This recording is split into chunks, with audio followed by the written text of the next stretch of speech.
শুভ মকর সংক্রান্তি সকলকে। মকর সংক্রান্তির অনেক অনেক শুভেচ্ছা। সবাই আজ কি করো মানে আমি জানতে চাইছি, কারণ আমি ছোট থেকেই দেখে আসছি আমাদের গ্রামে মানে পৌষ পার্বণের পরের দিন মানে মকর সংক্রান্তির দিন পুরো গ্রাম প্রতিটা পরিবার আমাদের ময়ূরাক্ষী নদীতে পিকনিক করে।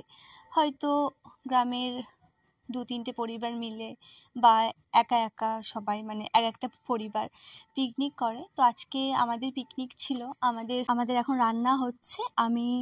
আমিও একটু হাত দিয়েছি আর কি, কারণ রান্না করতে আমার ভালোই লাগে, কিন্তু আমরা প্রায় 16-17 জন মিলে হয়তো পিকনিক করেছি। এবার 16-17 জনের রান্না আমি কখনোই করিনি, আর হয়তো পারবো না, পারা নয়।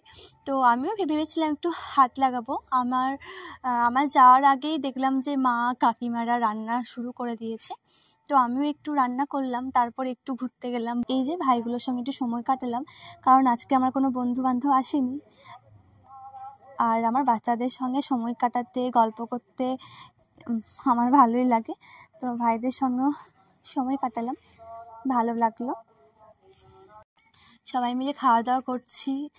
পিকনিকে একটু তো লেট হয়, তো সবাই মিলে একটা আনন্দ, খাওয়া দাওয়ার থেকেও আমার মতে সবাই মিলেমিশে একটা আনন্দ, এটাই হলো মানে পিকনিক। আনন্দ হবে, গল্প হবে, আড্ডা হবে সবার সঙ্গে। আগে তো বন্ধুদের সঙ্গে পিকনিক হয়েছে, এবার মানে ফ্যামিলির সঙ্গে। তা জিনিসপত্র সব গুটিয়ে নেওয়ার পর এবার আমি একটু মাদের সঙ্গে সবার সঙ্গে একটু ঘুরতে যাব। ঘুরতে যাওয়ার পর দেখছি ও বাবা কত নাচ গান করছে, মানে এটা বেশ ভালো যে যার মতো আনন্দ করছে।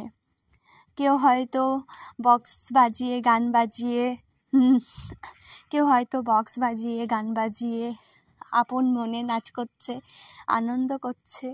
তারপর একটু এগিয়ে দেখছি ওরে বাপরে কি দারুণ নাচ করছে। আমরা একটু দেখলাম, ভাবলাম ঘুরতে যাবো, আগে গেছিলাম খাওয়া দাওয়ার আগে, আবার ভেবেছিলাম একটু ঘুরে আসবো, তখন দেখি এখানে সকলে নাচ করছে, তো একটু আমরাও এনজয় করলাম, মানে আমরা জাস্ট দেখলাম, ভালোই লাগছিল। আমার বেশ ভালো লাগে কেউ যদি নাচ গান করে, আমার চরম ভালো লাগে। আমারও ইচ্ছা করছিল একটু নাচতে, কিন্তু সেটা হলো না।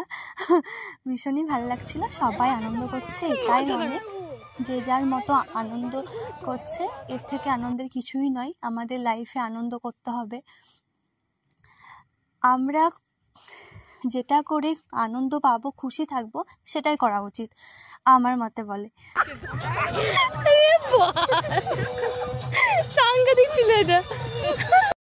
আচ্ছা, তোমরাও কি মকর সংক্রান্তিতে পিকনিক করো?